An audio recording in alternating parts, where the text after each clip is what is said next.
Sa pag-upload, kailangan makaisip kayo ng magandang content. Yung lagi kayong isi-search, lagi kayong babalikan ng inyong mga viewers. So, ang mahalaga dito, makaipon tayo ng million viewers. So, mag-ipon lang tayo ng mag-ipon. So, para malaman natin kung ano yung pinakamagandang content. So, mag-upload ka lang na mag-upload ng any content. Tapos kung ano yung magkiklik, dun ka mag-stick. Halimbawa, yung content mo, pagpapatawa, tapos nag-click yun, maraming viewers. So, mag-stick ka dun sa content na gano'n. Magpatawa ka na magpatawa.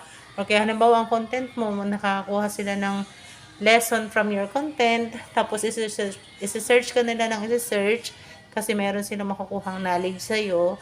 So, yun, dun ka magkikip na yun yung content mo para palagi kang marami kang makuha ang followers tapos marami kang viewers, okay? So, tignan nyo nga pala to.